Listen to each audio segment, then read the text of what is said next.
Welcome to the Greatest Story Podcast with your hosts, Zac and Josh. We're here to discuss and react to some of the greatest stories ever told. We will look at books, movies, video games, and all forms of storytelling to figure out what makes a good story and what are some of the greatest stories. Yeah. Yep. Which brings us to our normally scheduled programming. So, Josh, any story news? Actually, if you like video games, there's probably too much. There's no way we'll be able to record all of it. But those conferences we talked about last episode have happened. Yep, and the sands of knowledge are flowing through your fingers. Or rather, your money is falling through your fingers. Knowledge and money are also equivalent. Time is money, money is knowledge, knowledge is power. That's right. Deep, 20 seconds in.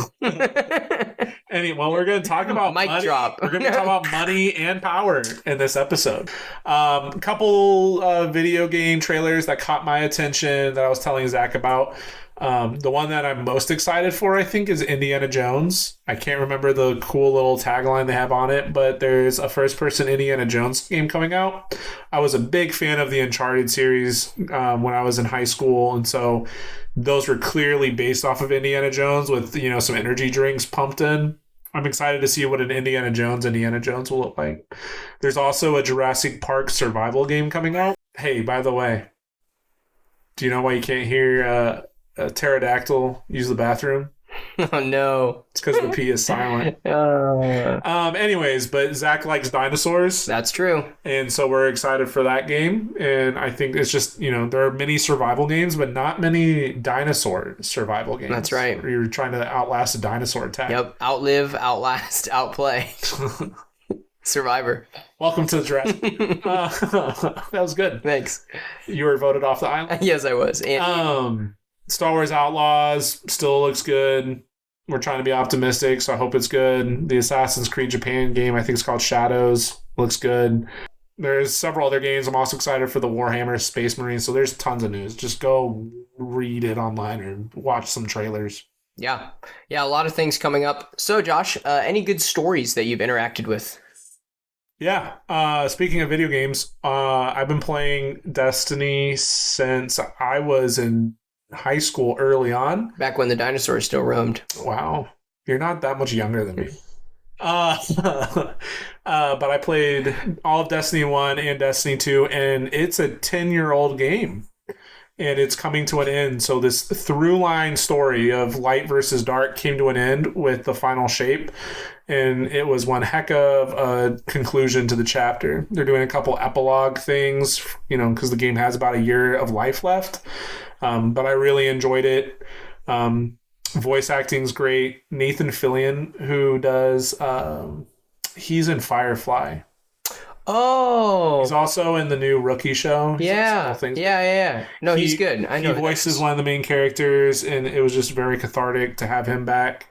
It's kind of emotional because Lance Reddick, I can't remember. He's in tons of movies. But in John Wick, he's the guy at the hotel.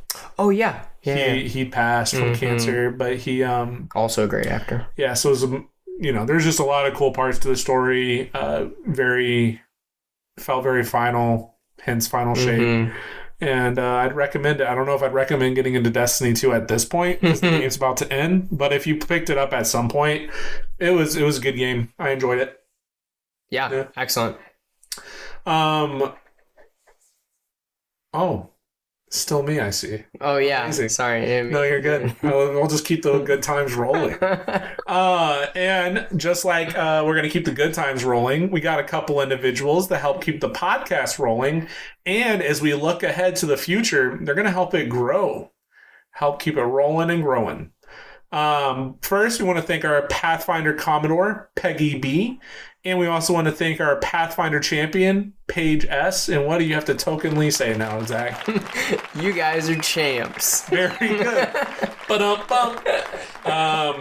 Yeah, so if you like what we do... We definitely need to come up with a little sticker or a mug or something that says, you're a champ. Yeah, if our artist is listening to this, you need to get cracking, kid. Anyways... Just like our artist needs to get cracking, y'all need to get cracking, get it on to our Patreon. Yeah, that's good. Yeah, if you like what we do, you want us to get better, you can join. You can look at the bonuses. We actually just recorded a couple of our Patreon episodes. Yeah, at the time of this episode, there's a free one on Patreon for an acolyte of the first 2 episode reaction. And then we also have for our paid Patreon members a Rings of Power Season 2 trailer reaction. So definitely want to be checking Patreon for more exclusive content and joining our Discord for some good conversations, which are heating up. We've had quite a few people joining and a lot more threads going, so it's been really good to get on the Discord. Yeah. Thanks, Repeat. Yeah, Repeat's a big part of that. Yeah. Yep. And see what else happens. You too. For 5 easy payments of 0.0099 can join for free. But if you want to get full access and you want to do some cool things, you can read about it. But you could do paid Patreon. Who knows what could happen? Yeah. Great things can happen. Well, speaking of great things coming from money, we're going to talk about Mistborn today. That is fair. Yep, we're going to talk about Mistborn today. So, Josh, what was the first time that you interacted with Mistborn? Was it for this podcast? Or you read it before? No. I had a good friend who I worked with in Michigan, and he put me on to Mistborn. I had already been reading the Stormlight Archive series, but those are some chonky boys. If you thought Mistborn was chonky, those are some big dudes. But it is one of the greatest stories. They did not skip leg day. No, they did not. And Dalinar Kholin can probably like squat the world. Blackthorn. Anyways. I guess this turned into a trailer for going to read Stormlight Archives. Which story news? I forgot this. Sanderson finished the last installment, the 5th book of Stormlight yeah, Archives. that's good. That's good to include. Yeah, so here we are. Anyways, but because I enjoyed Stormlight Archive, I listened to my friend's advice and read Mistborn and enjoyed it. What about you? That's great. So I stumbled across Mistborn in the magical land of the library. Shout out library. Wow, that's a dark and forbidden place. Yes. Well, there's lots of secret tomes there. Yeah, so lost and forlorn. Yes, I actually do get lost and forlorn in the library. But like your college one, or just like all of them. All of them. But I found even when you see the leaf by nickel hanging. Yes, every time. But I am reminded of that greater journey to the mountains. Anyway, but I always have a habit of just sitting down and reading random books in the library, and that is exactly what happened with Mistborn. So I was in the library. No way. It doesn't even have a cool cover, so it couldn't be the cover that got you. I saw Mistborn, and I didn't even know about Brandon Sanderson at that time. Oh, really? Yep. And I never read anything by him, and so I picked it up, and I looked at the back, and I was like, oh, sounds pretty interesting. And then I opened up, and it started talking about the metals and the magic system, and I was like, okay, this sounds I was like, this sounds real interesting, actually. So I picked it up and I read probably half of it right there in the library. You read half of it in one day? Yeah. There's no way. Yeah. It's a chunky book too. Yeah. I didn't say how long. Where were your parents? Anyways, that's not the point. I said I get lost in the library, Josh. Well, you're like baby Jesus going to Jerusalem. 3 days later, your parents came back. What a reference. You're just sitting in the corner reading Mistborn with a half-empty bag of Cheetos. I'm just talking with all the elders of Brandon Sanderson. The true power of pewter does not lie in its strength, but in its integral nature. Anyways. What the heck are we doing? That's actually a really wholesome introduction, I feel like, to Sanderson. Yeah, it is. That's like, I feel like you wrote that. Thanks. I didn't. Oh. Yeah. Well, if we get 5 million subscribers, maybe we'll have Sanderson on. Oh, that was good. Yeah. I can tell a story. That'd be great. Maybe it'll bring a tear to his eye. Good. Who knew? Anyways.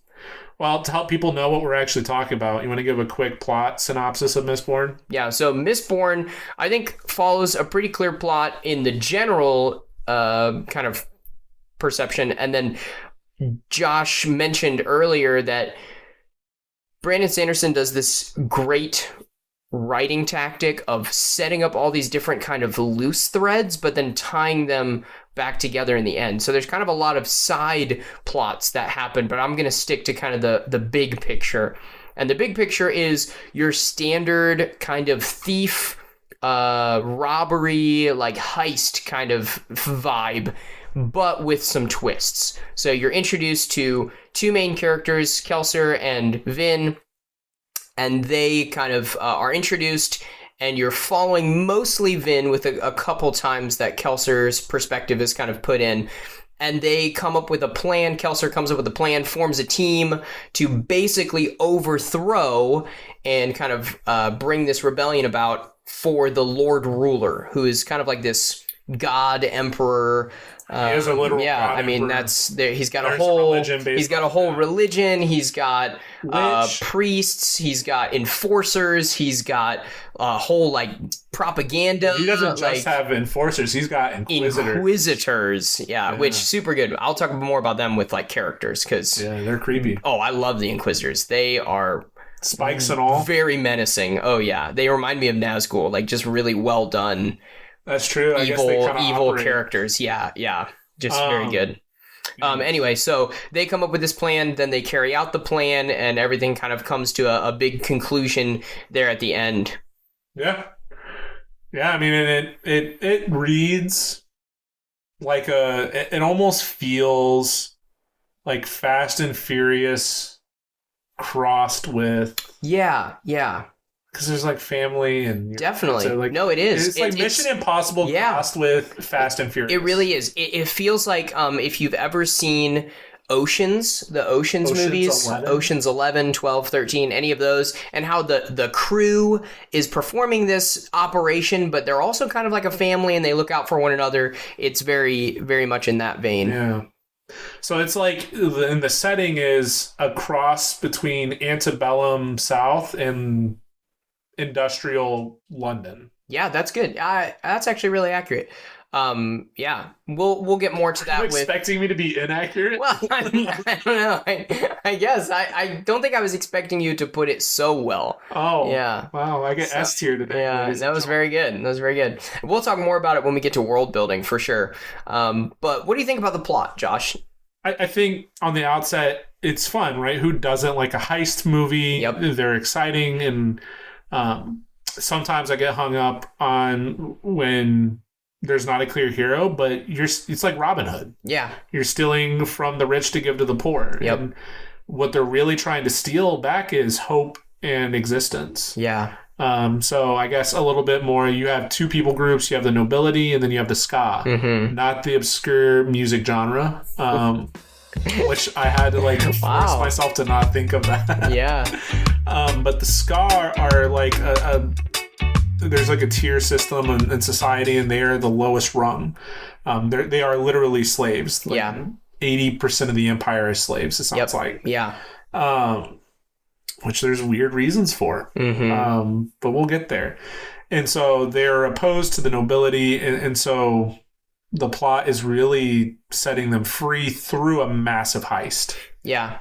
which turns into an assassination attempt, Right. which turns into a rebellion, Right. which goes back to being a heist. Correct.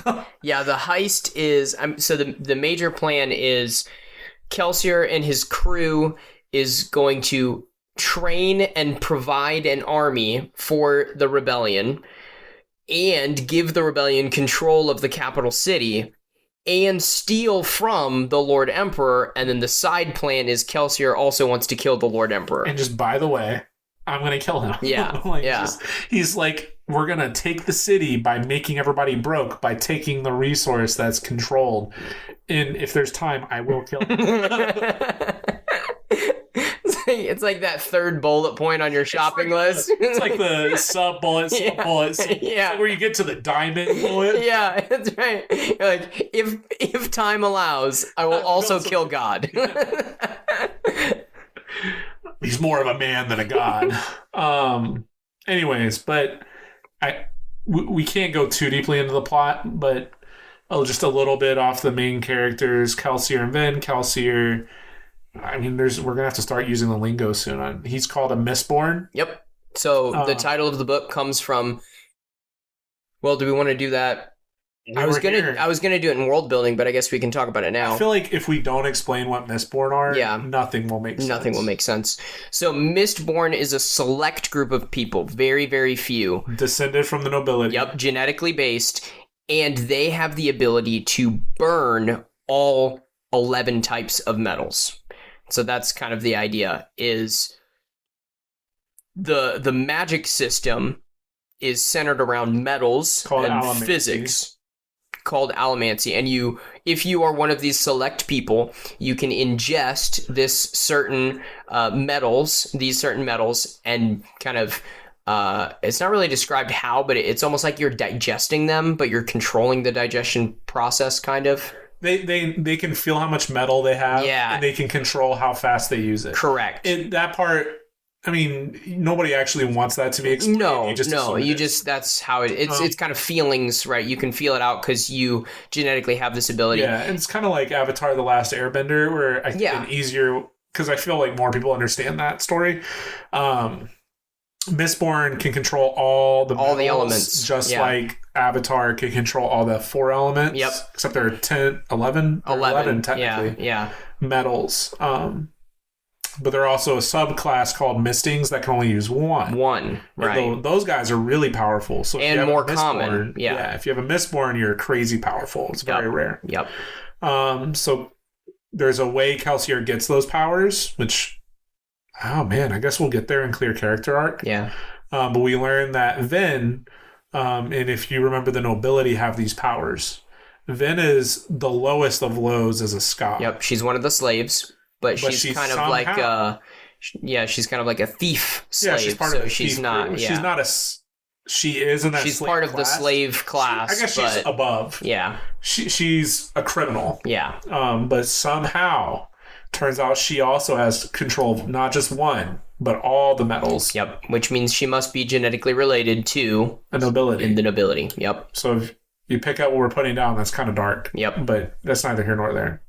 Anyways, but the plot is going to link these two. One's going to train the other. The other's going to be inheritor of the spirit and plan of the former. Kelsier will train Vin, and will follow through on what Kelsier teaches her. Yep.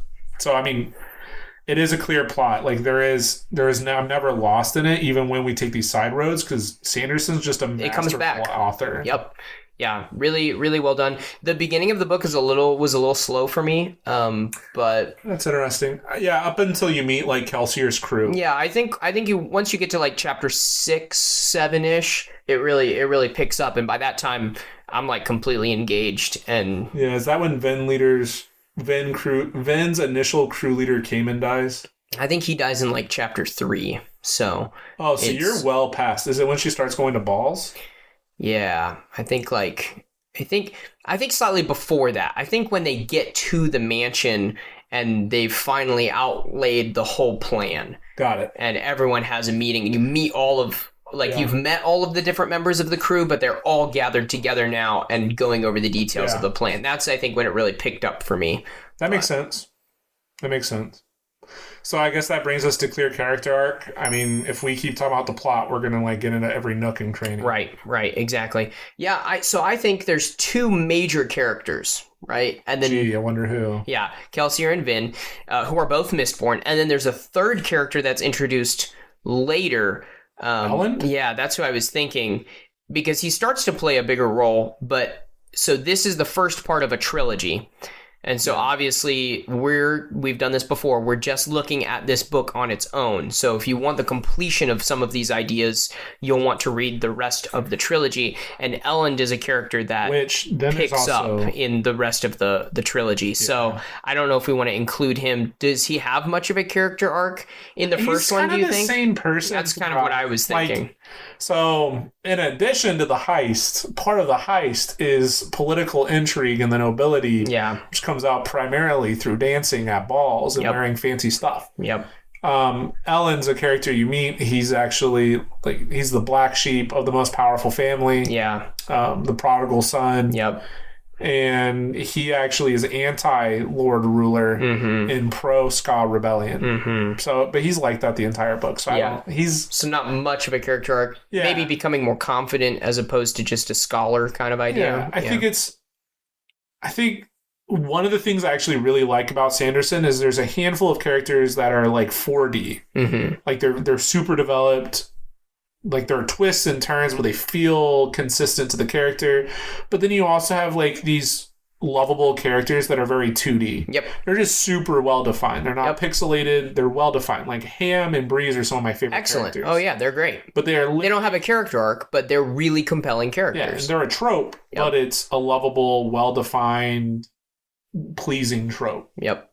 Anyways. Yeah. It's just worth saying that's one of Sanderson's gifts. Right. Yeah. I think he writes characters very well. But Kelsier and Vin are the standouts.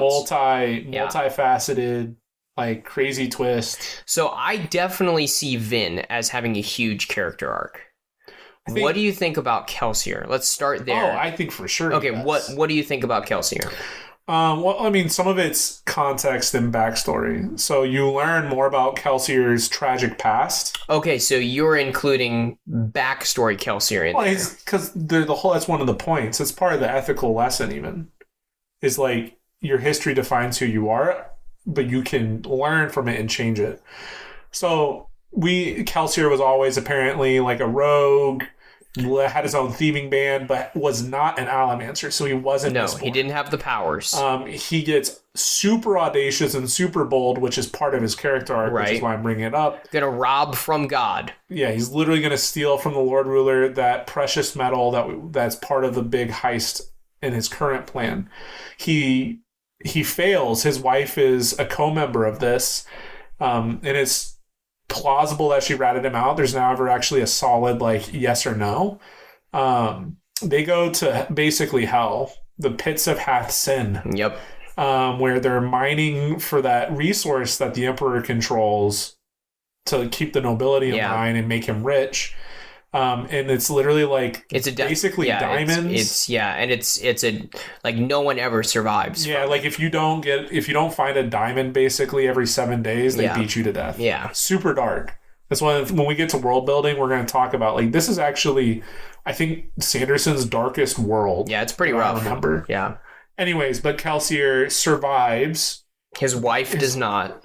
Which causes him to what they call snap, where he comes into his allomantic powers, and he literally snaps, breaks out of jail, becomes the survivor of Hath Sin, Kelsier, and you watch him go from this like hero, like almost like a rival god figure, almost messianic in some ways.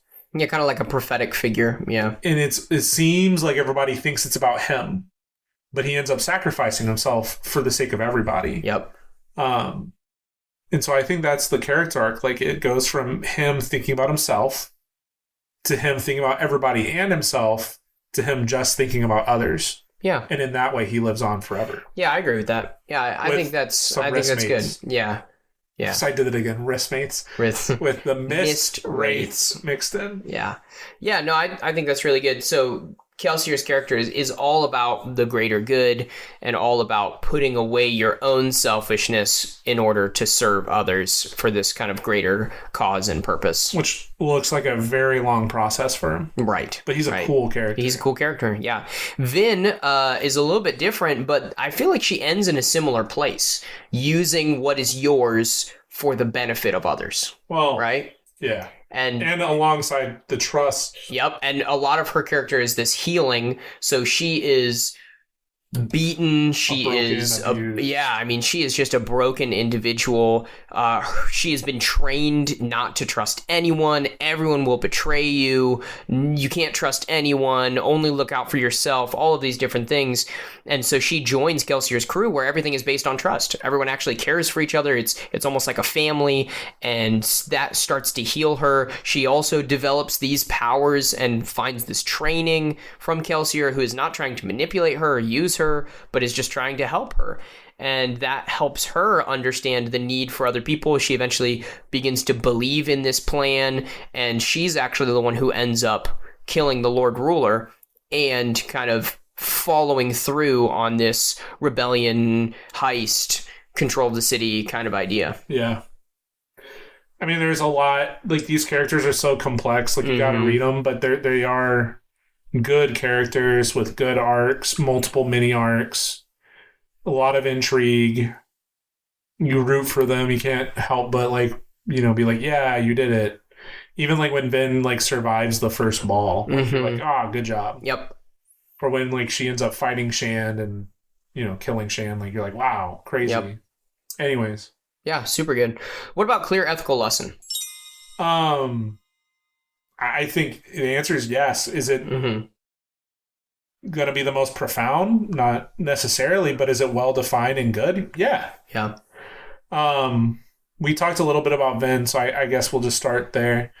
But like we said, like it is a hardcore world, and Vin has every imaginative reason to not trust people when we meet her. And so that's a hard place. Yeah. And because it's a hard place, right, you as the reader like can empathize with her, because the devil on her shoulder is her brother. What's his name? Reem? Reen. With an N. And yeah. I listened. I had an audio file. Anyways, but Reen, you know, he would teach her about being a criminal, and he would say, like, you know, don't trust anyone because that makes you stronger. And she sees this play out in her criminal career.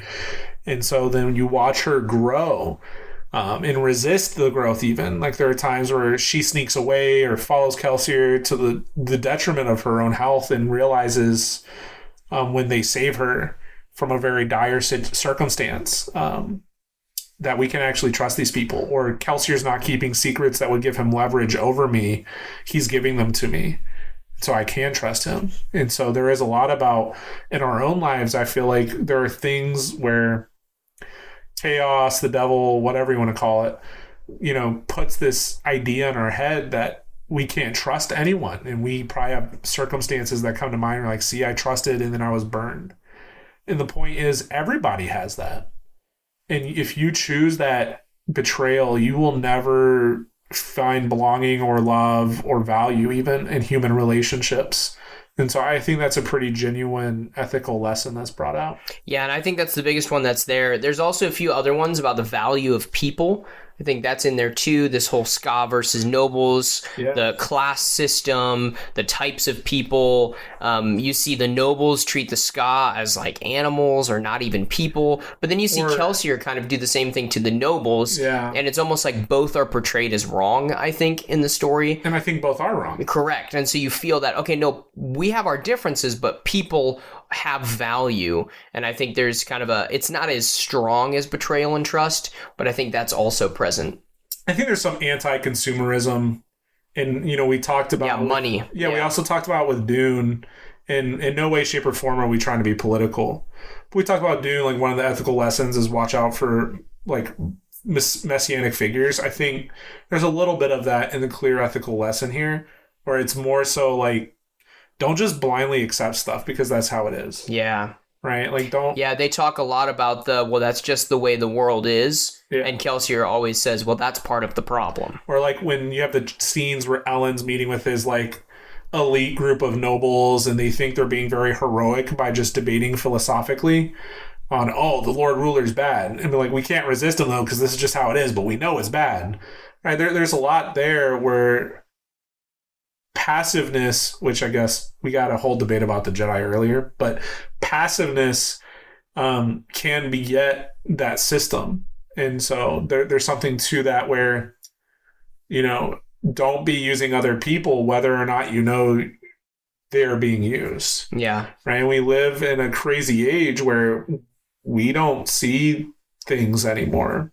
And so I think that was how I kind of read into the ska versus nobles in applying it to my life kind of route, which is pretty hardcore. Yeah. But it's worth thinking about, right? Because, you know, at the end of the day, slavery of any kind is wrong. Yeah, definitely. Definitely. So what about clear conflict and resolution? I feel like I tackled ethical lesson pretty heavy. You want to take this? Sure, yeah. I think it does pretty well. I think the story does well. We talked about how all the different strands of different side plots kind of all come together, and I think that's true. If you look at some of the clear problems that they have, right, this heist has to go through. They have to capture the money. They have to capture the metal that the Lord Ruler uses to kind of control the nobles. They have to present an army. They have to take control of the city. And all of those things pretty much come to pass. The Lord Ruler is killed in this final kind of conflict, a literal conflict. The city is taken.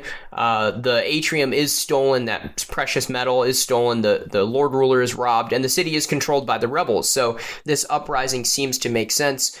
And not everything comes together in a conclusion, but again, it's hard. It's a trilogy. So we're looking at this on its own, but some of those things, like there's another army that's going to attack the city to try and quote unquote free it back for the nobles, and that battle never happens. Well, that's because that's a book 2 kind of situation, setting that up for the future. So I think it does a decent job of setting up those problems in the beginning of the book: Lord Ruler, the city, the rebellion of the Ska, the heist, and then it fulfills on all of those, right? Lord Ruler gets killed, the heist goes through, the army is created, the Ska rebellion has control of the city. So I think it does a really good job. Yeah. Anything to add there? I mean, even the interpersonal conflicts get really managed. Like there's Vin and Ellen tension there. Yep. Vin and Ellen's ex-girlfriend. Yep. There's big fiance, ex-fiance. Yeah, big resolution there. Yep. I mean, even like Ham and Breeze, or like, there's so, like, Sanderson's just really masterful of characters. Yep. World building and characters is like the strongest point. Yeah. In Wheelhouse, and it carries. Yep. Right, like he has like, simple plot ideas, but it's the characters that carry it. Yep, that's right. And so, like, I mean, there's just so many good conflict resolutions that even I think he must be really good at, like, thinking about how people. I think so. I think he understands people similarly to Frank Herbert with Dune. I think the characters are just well developed and thought through about how people actually interact with each other. Yeah, because I mean, there are times where I'm reading him like, I should learn that. Like, that's a good lesson. And I learned that a lot in reading Sanderson sometimes, actually. Mm-hmm. So, I don't know. Speaking of characters, what are some engaging, relatable, compelling characters? Outside of Vin and Kelsier? Yeah, we talked about them a lot. I mentioned Ham and Breeze. You could talk about them. I think talk about the brother? Marsh? Oh, I just assumed that's where you're going because you love the Inquisitori. Sure, yeah. Where are you going to go? Oh, there's many. I think there's a lot of good characters. I really like Sazed. Oh yeah, he's kind of he's kind of like the Alfred Butler kind of character. Mixed with Gandalf. Yeah. So he is a butler and a servant, but also part of this magic system. But he's outside the magic system. He's got his own powers, and he's also a keeper, which is like a collector of knowledge, which is pretty interesting.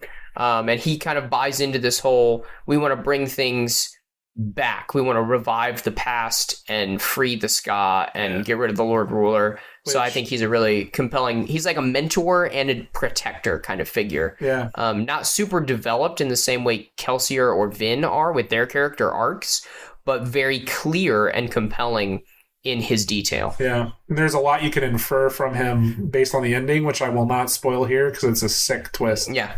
Yeah. But you should, just, I don't know, read it.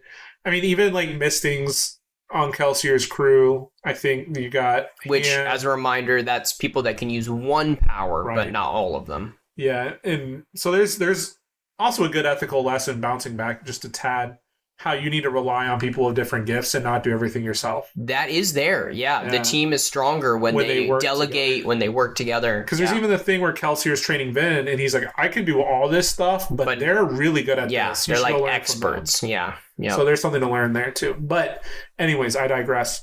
Ham is what they call a thug, because he burns pewter, which makes really strong, fast reflexes. You could think of like Hulk out, basically. Yeah, but like Hulk out with like... staying in your own body. And like becoming fast. Yeah, like fast reflexes, agility. So actually maybe it might be better to say it makes him like Captain America. Yeah. It makes him a good, strong soldier, which he literally is a mercenary. Yep. But he's not crude, right? Yeah. They keep talking. He's got the trope. He's the philosophical. He literally is like Steve Rogers. Yeah, he is. Yeah, it's funny. Anyways, I must have subconsciously connected that. But in the book, they keep talking about how soldiers are crude, they're depraved, they're messy, and Ham's talking about ethics of, money, power, religion. Yeah. Mm-hmm. I mean, he even, the morality of war. Yeah. The morality of trying to overthrow the final ruler. That was an interesting one. He has a family. He keeps them secret. So like there's a lot of things that get fleshed out, almost like side quests in a video game. And you're like, wow, this guy's deeper than just like, oh, he's Kelsier. He just beats people up. Yeah.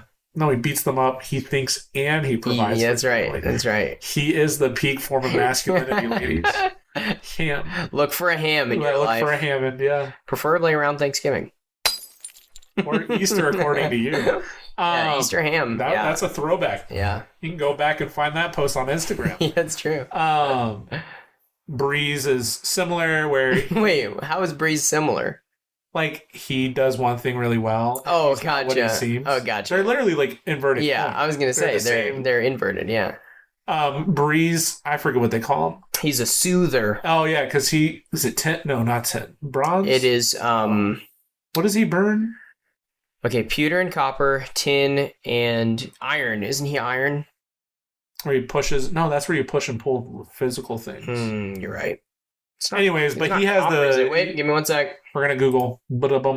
Well, as Zach's Googling, he gets the power through the metal to mess with people's emotions. He can either riot them and get them more emotional, or he can soothe them and make them more... The copper mine. Brass. He does brass. Brass and, yeah. Brass and... Copper? Is it copper?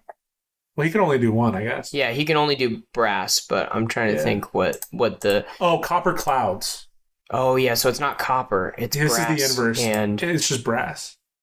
Well, but the rider, what's the... It's the same thing, I think. No, they're separate zinc. Oh, wow. Brass and zinc. Because each metal, they're inversed, right? So pewter makes you strong, copper hides your strength, basically. Soother is brass, which calms people's emotions. Zinc makes him crazy. Fire up. Yeah. But anyways, he's basically like the rich man Monopoly trope, where he's walking around with drinks and fancy suits and hats and here, sir, like being goofy. But in the end, like, he is about the people, whether or not he wants to show it. Whereas Ham is about the people on the offset, but he also protects himself more inwardly, and so they're just inverted. But there's just fun details. You heard us talk about the materials, which is the whole thing. But I will pass the mic now. We're gonna go to world building, which I think is where it shines, especially with the magic system. So with Captivating World, I think it does very well. It draws you in almost immediately. It feels real. It feels like real life with the characters and their real problems and their real interactions. And it also is very beautiful. Well, it's very well done in the way that it portrays a dark world. There's literal volcanic ash everywhere, just falling. Macabre. Yeah, it's very macabre. Yeah. We can talk about the political system. Like I referenced, that's like antebellum South. Yeah. Mixed with... There's these great houses. Industrial, London. It's almost like if Rome made it to the industrialized age. Yeah, that's Empire. Very similar. I think that's along the right lines.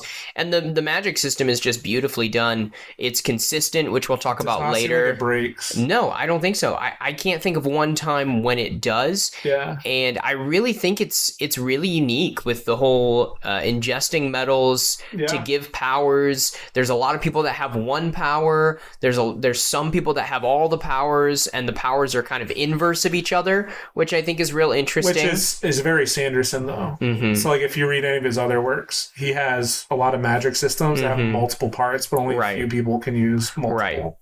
Right. Anyways. But, even the consistency and the lore, like, he knows what the world used to be versus what it is now. So, now you were talking about Ash and... Yeah. Anyways. One of my favorite aspects of the whole book is about halfway through, Vin almost dies from an Inquisitor. And an obsidian axe. Yes, an obsidian axe, which takes her out. But she manages to grab a book from the Lord Ruler's palace. And that book turns out to be a journal that is translated from by Sazed. What's cool about that book is that it's actually the same one that you've been reading at the beginning of each of the chapters. So each of the chapters has a little paragraph of italicized words that you're getting from a perspective. And pretty early on, you can guess that this is the Lord Ruler's perspective. Yeah. And then it's not until that halfway point that you're like, oh my goodness. It totally is. It totally is. Like, this is the journal that we've been reading. And so we've been seeing the Lord Ruler's perspective from before the Empire and his, like, rise to godhood and when he was just a normal person. And I just think that's a really cool way to bring you into the world and also to kind of connect that story from inside the book to what you're reading on the outside. Yeah. I just think it's really well done. Yeah, it's just, I don't know. And the fighting is like ninjas based on the metals. It's hard to explain. But imagine, like, if you can push yourself off of something really heavy, or you can pull something light to you, or they carry coins so they can throw them at each other like ninja stars if they have this power. They're using, like, not metal weapons because then you could mess with each other, yeah. But they're using, like, glass knives, which or like wood, obsidian. or yep. So it's like ninja fighting on London rooftops. Yeah. Like, with antebellum dresses on. Yeah. And it's just... It's really cool. Yeah, it's just really well done. And we talk about consistency. It doesn't really break at all. Never. I mean, the politics, the balls, like... Not even characters. It's really, really well done in a consistent way. And I just really appreciate that.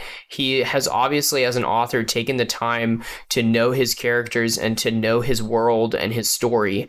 And it doesn't seem like there's a lot of loose ends. They're just like, wait a second, why did that happen? Or how did they escape here? Or something like that. Everything connects. Every character. Yep. Like, there's not a name mentioned that doesn't connect somewhere else. Which is just really cool. And it's really rare. But you find that level of consistency in, like, all of Sanderson's works. Yeah. So he's just a masterful author. Yeah. Just really, really good. Does that bring us to the end? I think it does. So we are at the end, and we want to remind you to share us on Instagram and Facebook, to continue to like and comment on our posts. Seriously, follow the podcast, the Greatest Story Podcast, and take a look at our Monday mantras and our Heroic Thursdays. You can see those posts, and you'll see a lot of stuff that we're going to be doing even over the summer and into the next fall. So we are winding down season 1. Yep. After this episode, only 2 more. Yep. Yeah, 2 more. What do you think of Mistborn, Zach? Yeah. So I think when we go through and I do the math and come up with it, it comes to a B+ for me. So I might round it up and just say A then. Okay. What are you thinking? B+ doesn't exist. I just think, it's tough. So I'm okay. I would be okay if, we want to push it to A. I'm okay if we want to push it to B. I think it could sit. I mean, I came it out, so basically it depends on... Are you an 88 or an 89? It would be like a... 88.5. Yeah, I don't know. I came into it thinking B. Like, seriously, characters are S tier. I would They're say great. World building is World S is tier. good. Yep. Consistency's good. It's like AS. Yeah, A. I'm gonna say A. Yeah. That alone makes me feel like it's A. Yeah. I can't say so those the only thing. The only thing is for me, the ethics are a little bit lower. We talked about plot was good. Yeah. So C. Do you want to go? So I'll go A. If you say C, then you have like that. 2 C's, 3 S's. Yeah, somewhere in there. So it's going to be A or B again. That's where we get. I guess I'm going low A. Okay, so low A plus B plus. We're going to say A. All right, A-. Okay, A-. There we go. So well done, Mistborn, Brandon Sanderson, making it to tier A. Yeah, definitely worth reading. Yes, it is meaty. Like, yeah, it's a long. It's a meager, mild. 600 pages. 643. 643. Yes, if you pick up a mass-produced paperback. Yeah, 643. Just a mild, light. Yeah. 643 pages, but I mean, honestly, every page was worth reading. Oh, it's great. Yeah, I really would recommend it. I have no quarrels whatsoever with an A tier rating. Oh, It's good. You know who pulling a pin out of where we left off? You know who does have quarrels? What are we talking about next time, Zach? Thy head is as full of quarrels as an egg is full of meat, and yet thy head hath been beaten as addle as an egg for quarreling. See ya. Nobody's gonna get that ever.